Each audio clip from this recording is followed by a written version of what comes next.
오늘 말씀은 이제 기도에 대한 주제입니다. 우리가 지금 100일 작정 기도를 하고 있는데요. 오늘 같은 경우에는 1시간 일찍 오셔서 기도하시거나 아니면 새벽마다 7시까지 우리 함께 말씀 이후에 기도하신 분들도 계시고, 그리고 수요일과 목요일 저녁에 또 6시부터 7시, 8시까지 기도하신 분들이 있으십니다.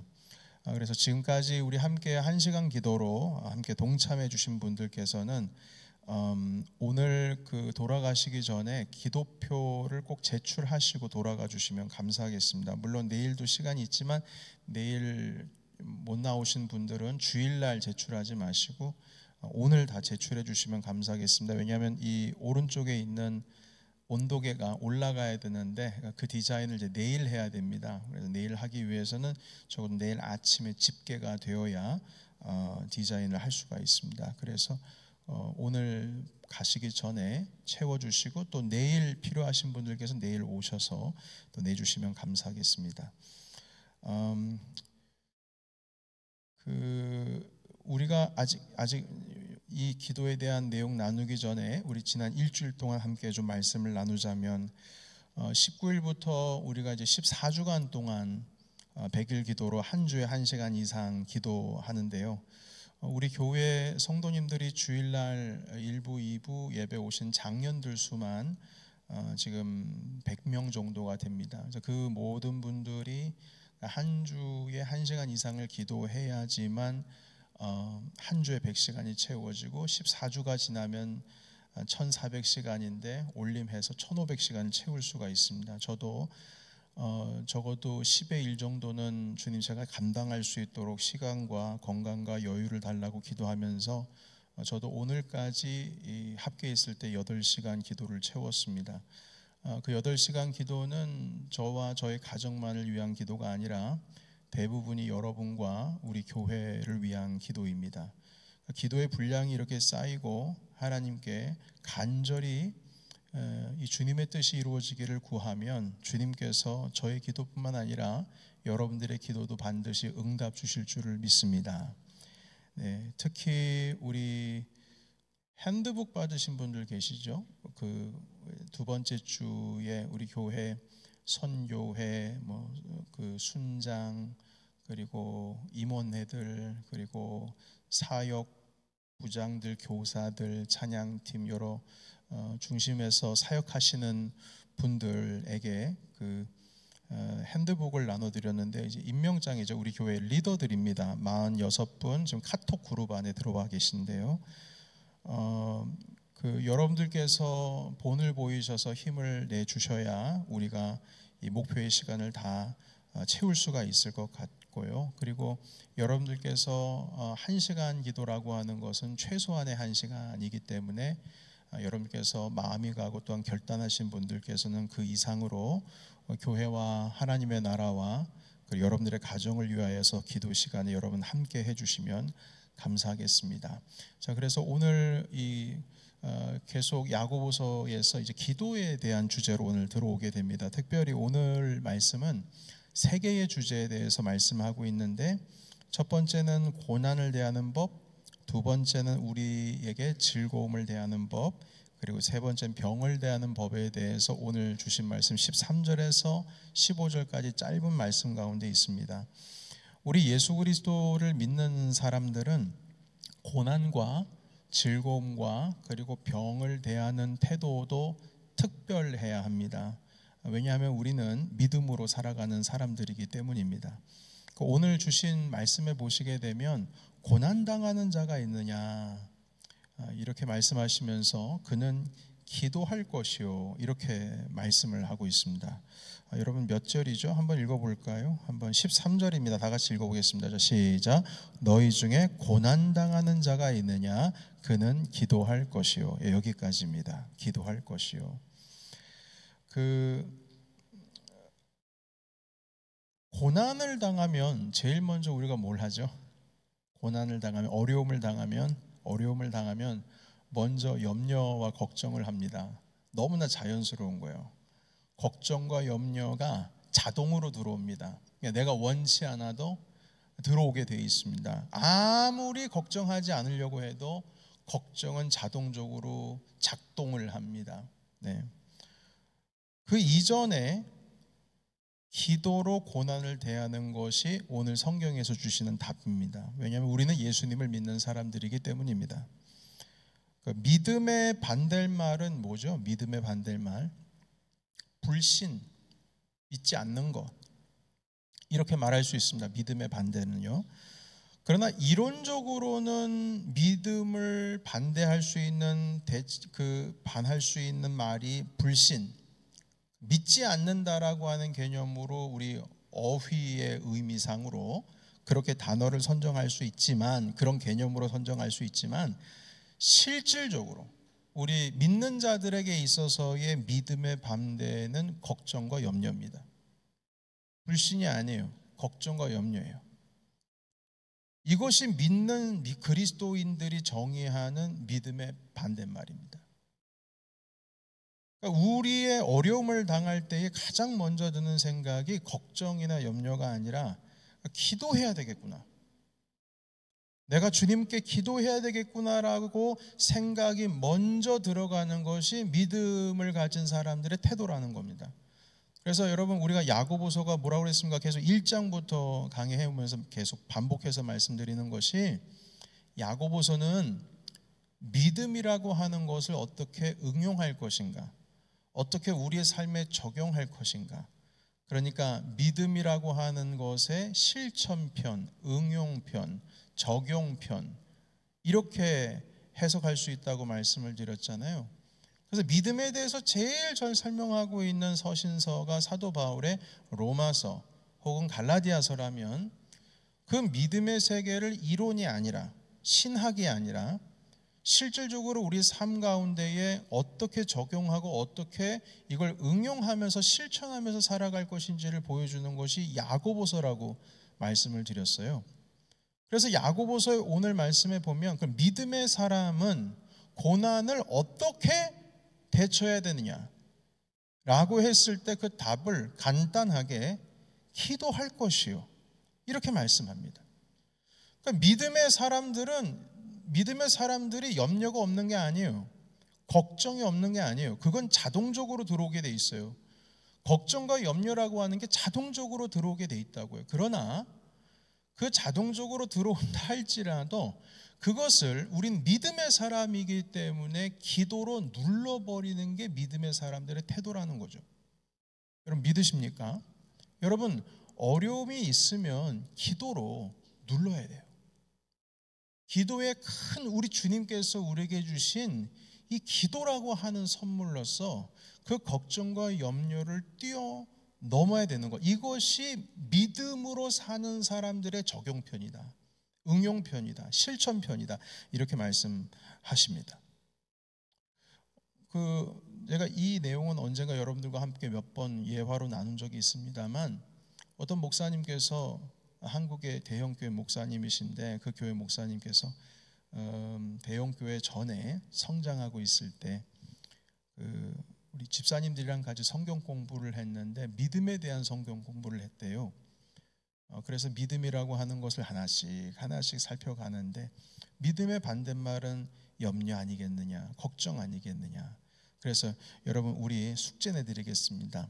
한 주간 동안 우리 걱정과 염려를 하지 않고 살아가는 법을 한번 숙제하시고 다음 주에 돌아와서 얘기를 나눠주시기 바랍니다. 그랬어요.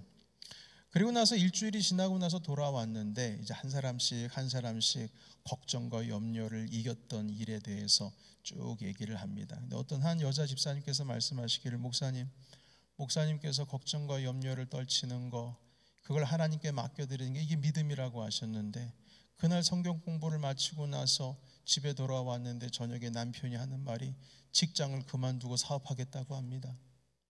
그러니까 갑자기 이거는 숙제를 해놔야 되겠는데 걱정과 염려를 안 하려고 해도 걱정이 막 삐짓고 들어온다는 거예요. 그날 저녁부터 잠도 안 하고, 이 남편이 미쳤나, 당신이 지금 이 나이에 무슨 사업이냐 하면서 옥신각신 뭐 대화도 나누고 싸움도 하고 그러다가 한 주가 지났는데 목사님 한 가지 깨달은 게 있습니다. 걱정을 제가 사실 안 하려고 해도 결국 너무나 괴로워가지고 걱정과 염려를 풀어버려가지고 그냥 하루 종일 걱정을 했더니 막 속이 이렇게 시원할 수가 없다는 거예요. 그렇게 해가지고 이제 목사님이 아니 집사님 우리는 걱정 염려하지 말자고 했는데 걱정 염려해가지고 속이 시원하다고 말하면 이거 어떻게 됩니까 하면서 한바탕 소동이 일어나고 막 웃고 난리가 났다고 합니다. 여러분, 우리의 삶 가운데 걱정과 염려가 안 들어올 수가 없어요. 들어옵니다. 그러나 믿음의 사람들은 그걸 내버려 두는 것이 아니라 기도로 올가매야 합니다. 그것이 답입니다. 걱정과 염려로 인하여서 내 마음이 후련하고 좀 뭔가 생각을 밤새도록 깊이 해야 뭔가 좀 풀릴 것 같은 느낌이 들어도 기도로서 그거를 올가매고 붙드는 것, 이것이 참된 그리스도를 믿는 사람들의 삶의 모습이다. 이것으로 우리 야고보서에서 처음 고난을 대하는 자세로 가르쳐주고 계십니다. 두 번째는 즐거워하는 자가 갖추어야 될 태도입니다. 우리 함께 말씀 읽어볼까요? 13절의 후반부입니다. 즐거워하는 자가 있느냐? 같이 읽겠습니다. 시작. 즐거워하는 자가 있느냐? 그는 찬송할지니라. 아멘. 여러분, 이것이 즐거워하는 자의 태도입니다. 여러분, 이 기뻐할 일과 즐거워할 일을 나는 어떻게 대하고 있느냐라고 했을 때 여러분들의 삶을 한번 잘 살펴보세요. 한번 돌이켜보세요.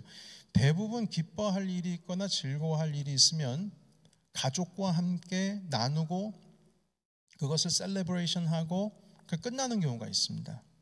그러나 오늘 야고보서에 주시는 믿음의 사람들이 즐거워하고 기뻐하는 것을 대하는 방법은 하나님을 찬송하는 것이다, 이렇게 말씀합니다.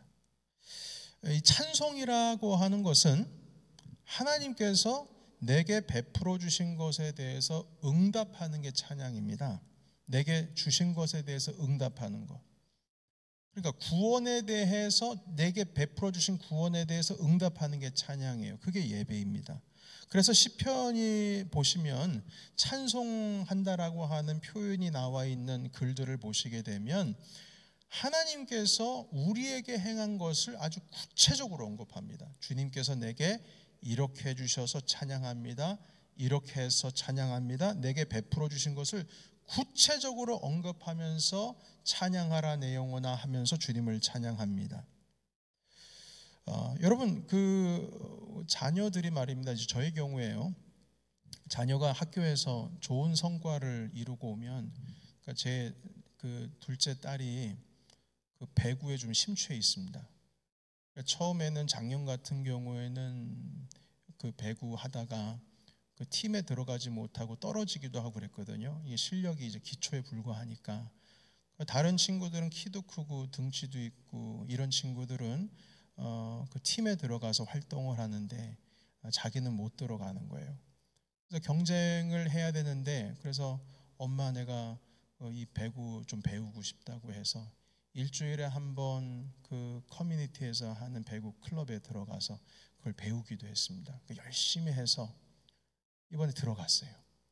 얼마나 좋았겠습니까? 입이 그냥 귀에 걸렸어요. 입이 귀에 걸리고, 아이만 걸렸겠습니까? 저도 걸리고 애엄마도 걸리고 다 걸렸어요. 자, 그런데 이렇게 자녀들이 좋은 성과를 이루고 오면 야, 정말 잘했구나, 많이 노력했다, 엄마 아빠가 참 기쁘다, 칭찬하잖아요. 그런데 여기서 칭찬하는 데서 끝나지 않고 우리 셀레브레이션 하자 해서 뭐 맛있는 것도 사 먹고 축하한다고 해서 격려하죠. 근데 거기서 끝나는 것이 아니라 부모님들이라면 이렇게 격려해 보시죠. 얘야, 우리 하나님께 감사 기도하자. 감사 찬송하자. 엄마와 아빠가 아이에게 기쁨을 누리는 방법을, 믿음의 사람들이 어떻게 기쁨을 누리는지에 대해서 가르쳐 주는 것, 이게 믿음의 가정에서 필요합니다. 왜냐하면 내가 지금 누리고 있는 기쁨의 원천은 바로 우리 주님이시기 때문입니다.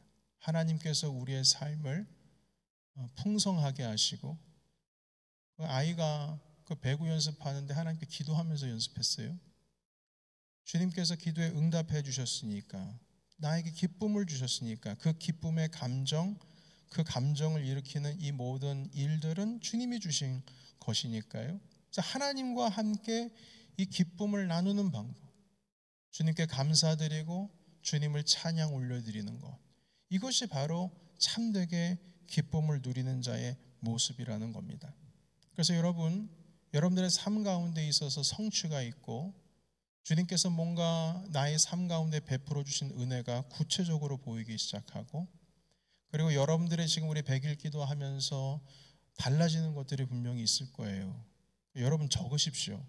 우리 기도 그 수첩을 지난주에 구입하신 분들이 많이 계신데, 기도하시면서 하나님께서 나에게 응답 주셨구나 하는 것들을 기록하세요. 기록하시면서 잊어먹지 마세요. 1년 지나고 2년 지나고 잊어먹습니다. 과거에 주님께서 이때 내게 이런 응답을 주셨구나라고 하는 것도 잊어먹어요. 그걸 적으면서 기도하면 주님께서 내게 이걸 베풀어 주셨지, 그러면 그때가 내게 주신 이 기쁨을 하나님 아버지 앞에 표현하는 적기입니다. 그것은 바로 주님께 감사하면서 찬송하는 것이에요. 여러분, 우리에게 주님께서 베풀어 주신 은혜를 그냥 나 혼자 누리고 기쁨을 우리 성도들과 가족들만 누리는 것이 아니요, 우리 주님과 함께 감사 찬송으로 기쁨을 나누시는 저와 여러분이 되시기를 예수의 이름으로 축복합니다.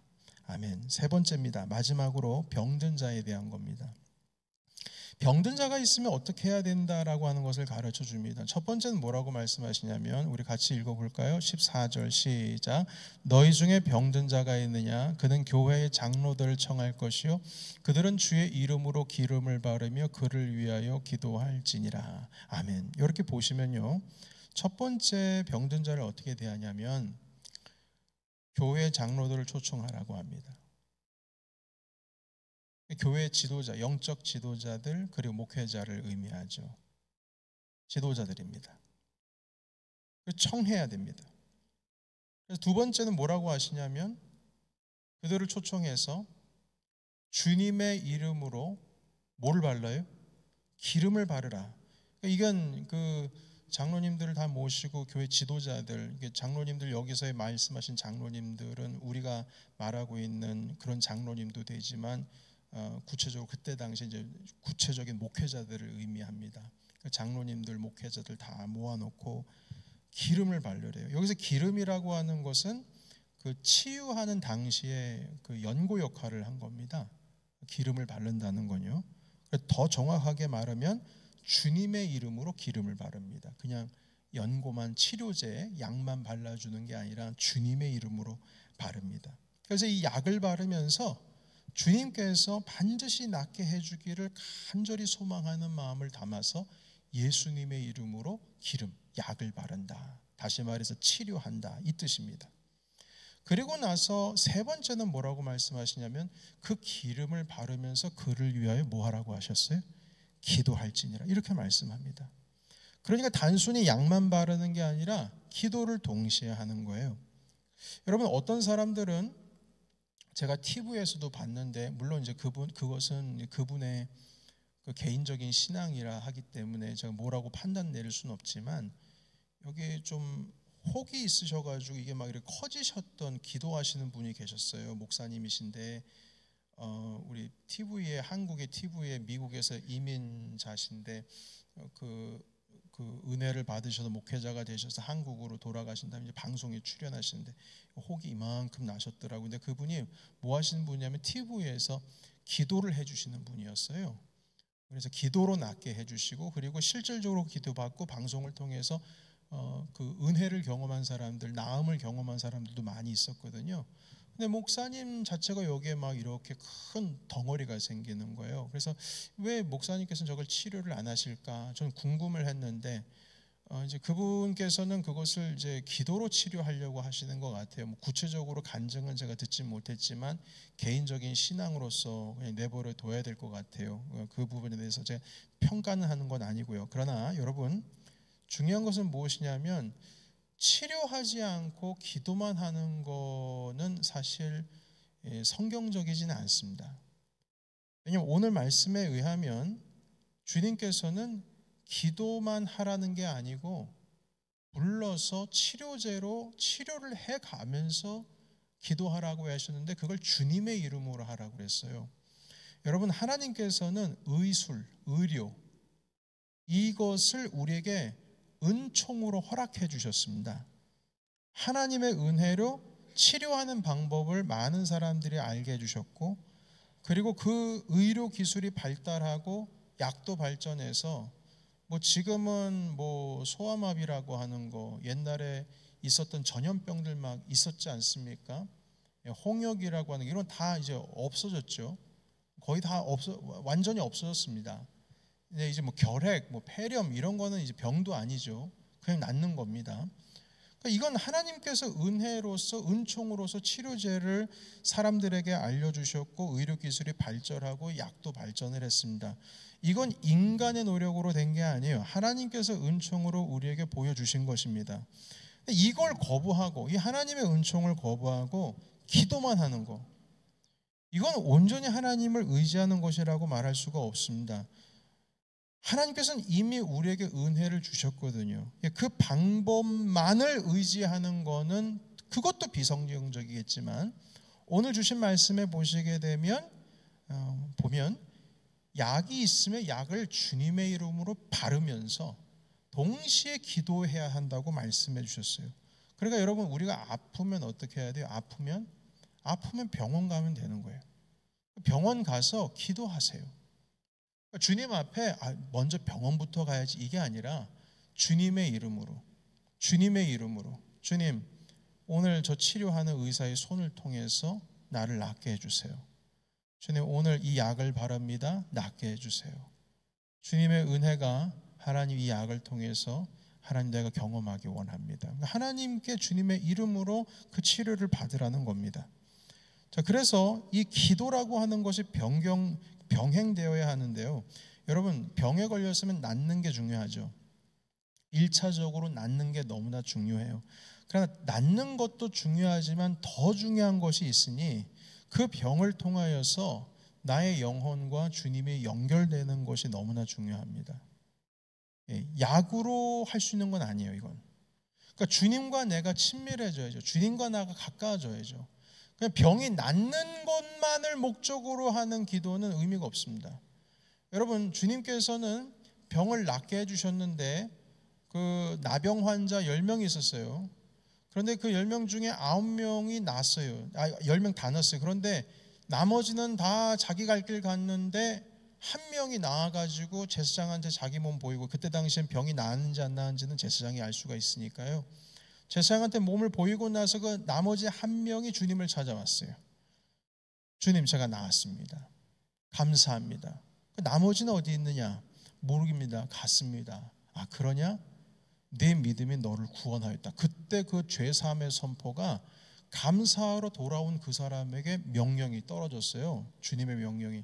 그러니까 이거는 낫고 나서 주님께서 죄사함을 선포해 주신 거예요. 그러니까 여러분, 우리가 하나님께로부터 고침을 받는 것도 중요한 거지만 결론적으로는 뭐냐면은 이 병을 통해서 내 주님과 내가 가까워져야 되는 거예요. 주님께로 나아가야 되는 것입니다. 그게 중요한 거예요. 그래서 주님의 이름으로 약을 바르고 또한 기도하라고 하신 것은 병을 낫는 데만 목적이 있는 것이 아니라 이것을 통해서 주님께 영광 올려드리고 내가 더 주님과 함께하고 주님과 가까이 되며 주님을 위한 삶을 사는 데까지 나아가야 된다라는 말씀으로 너희는 기도할지니라 가르쳐주고 계시는 것입니다. 이것이 바로 믿는 자들이 병을 대하는 자세라는 거예요. 자, 그런데 여러분, 이 중에 이렇게 하다가 이 환자가 나았습니다. 자, 나았어요. 너희 중에 병든 자가 있느냐? 교회 장로님들 모시고 교회 지도자들 모시고 목회자들 모시고 함께 기도하면서 약을 발라주고 기도했어요. 그랬더니 이 사람이 나았어요. 자, 그러면 약도 바르고 교회 지도자를 초대해서 주님의 이름으로 약도 바르고 기도도 받았습니다. 그래서 나았습니다. 자, 여기서 제가 한 가지 질문을 여러분들과 나누고 싶습니다. 자, 이 환자가 나았다면 약을 바르면서 그 기름을 바르면서 기도해서 나았는데, 그러면 이 환자가 나았다면 나은 것이 약 발라서 나은 겁니까? 기도해서 나은 겁니까? 좀 유치한가요, 여러분? 질문이 좀 유치한가요? 이거 약 발라서 나았을까? 아니면 기도해서 나았을까? 아멘, 할렐루야. 하나님께 큰 박수 영광 올려드립니다. 주님 감사합니다. 뭐 아직 애매모호하죠. 그러니까 아직 박수를 못 치겠다 이 말이죠. 다음 절 읽겠습니다. 15절입니다. 같이 읽겠습니다. 믿음의 기도는 병든 자를 구원하리니. 아멘. 여러분, 이 말씀에 보면요, 치료하는 약이 구원했다는 표현을 하지 않습니다. 여기서의 병든 자를 구원했다는 뜻의 구원은 영적인 구원뿐만이 아니라 이 사람을 병에서 구해냈다는 거예요. 그 치료를 했다는 겁니다. 그렇게 말씀을 하고 있습니다. 약을 발라서 구원을 얻은 것이 아니고 믿음의 기도 때문에 병에서 노임을 받았다, 이렇게 지금 말씀을 하고 있습니다. 믿음의 기도는 병든 자를 구원한다.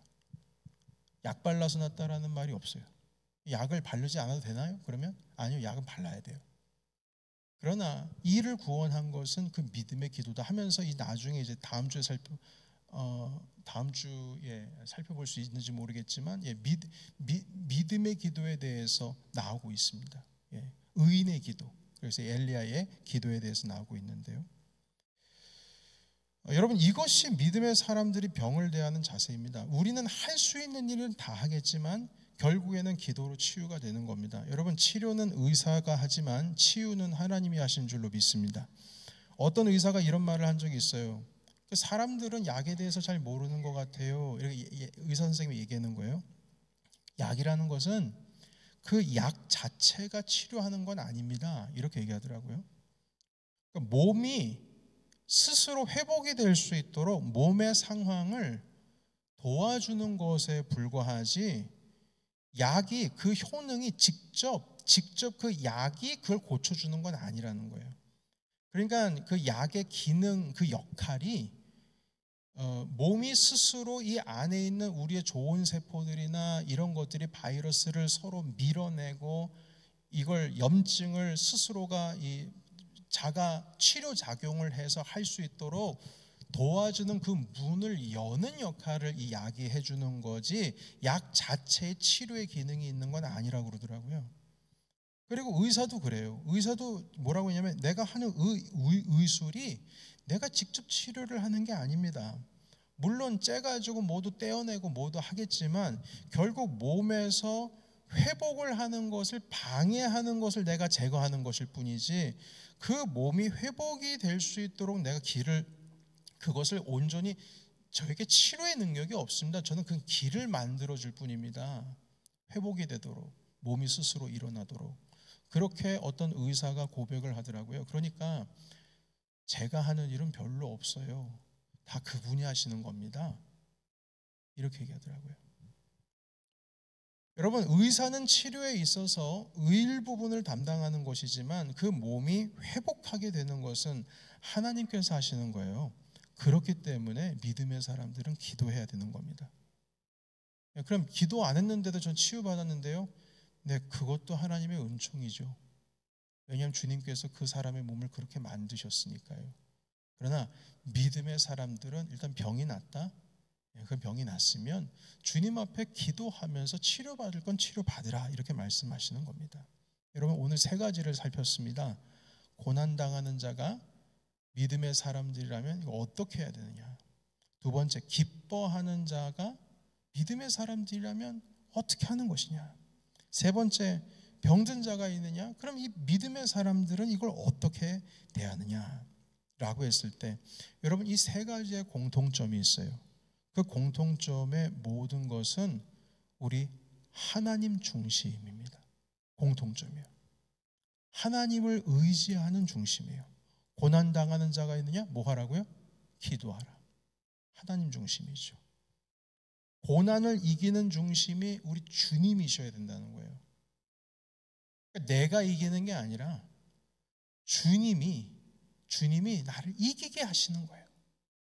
두 번째, 즐거워하는 자가 있느냐? 하나님을 찬양하라. 내가 즐거워하는데 하나님을 찬양하라? 그 의미는 뭐냐면 신앙 고백이에요. 이 즐거움이 어디서 시작됐다는 뜻이에요? 그 뜻은 하나님께로부터 시작됐다는 뜻이에요. 주님께서 내게 기쁨의 일을 주셨다. 그러니까 하나님을 찬양하라. 즐거움을 하나님께 올려드리라. 감사하라. 이것도 하나님 중심입니다. 즐거운 것도 내가 너무 즐거워, 주님께서 이걸 나에게 주셨어. 고백이 저절로 나오는 거죠. 그래서 우리 주님을 찬양하라. 하나님 중심이 된다는 겁니다. 병든 자가 있느냐? 장로님들을 초청하셔라. 그래서 약으로 그걸 치료한다고 해도 동시에 기도해야 된다. 그리고 나중에 이 기도하는데 결국 치료의 주체자가 누구냐? 바로 하나님이시다. 믿음의 기도는 사람을 낫게 한다. 이렇게 주님께서 말씀하십니다. 성경을 통해서요. 그러니까 병든 자들도 결국에는 뭐예요? 치료를 받아도 주님 중심입니다. 하나님 중심이에요. 여러분, 이렇게 고난을 대하는 자세, 즐거움을 대하는 자세, 병을 대하는 자세, 이 야고보서에서 너무나 지극히 구체적으로 가르쳐주고 있어요. 구체적으로 모든 것이 하나님 중심이 되어야 한다.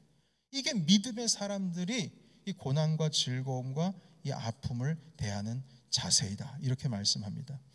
여러분, 우리는 다 예수 그리스도를 우리의 구세주로 믿는 믿음의 사람들입니다. 그렇다면 우리 믿는 사람들은 이렇게 살아가야 됩니다. 이게 믿음의 사람들의 생활 방식이요, 삶을 대하는 태도인 것이죠. 여러분, 우리가 100일 기도 대행진을 지난 19일부터 시작했습니다.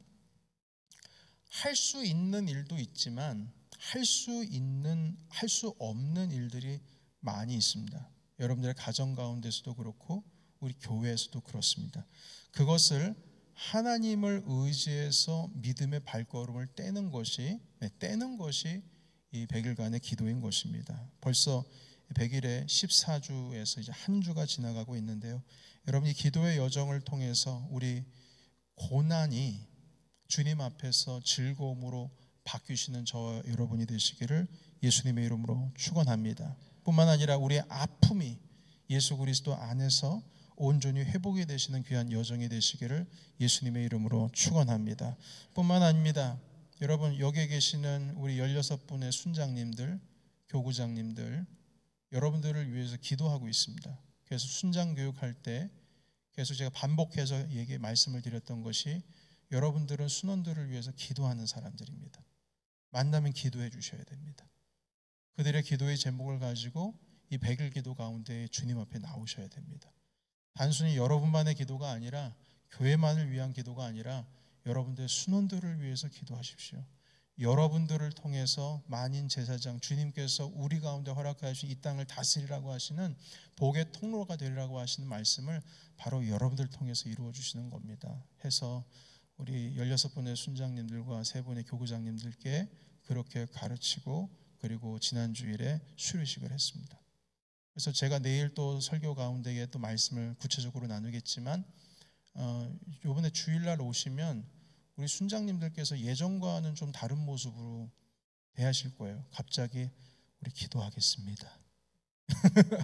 이렇게 하실 수도 있어요. 그러면 왜 그러시지? 하지 마시고요. 그냥 기도하세요. 눈 감고 고개 숙이세요. 예. 주님께서 순장님들을 기름 부어주시고 그들을 통해서 여러분들의 기도에 또한 응답하시고 함께 하시는 일들이 일어날 수 있도록 그렇게 우리 100일간 이어가고자 합니다. 그래서 오늘 이 말씀을 통해서 여러분, 우리 믿음의 사람들입니다. 우리 하나님 아버지 앞에 어떻게 주님 앞에 설 것인지에 대해서 이 말씀을 나누는데, 우리 힘을 다하여서 주님의 은혜의 세계 가운데 함께 나아가시는 저와 여러분이 되시길 예수의 이름으로 축원합니다. 아멘. 기도하겠습니다.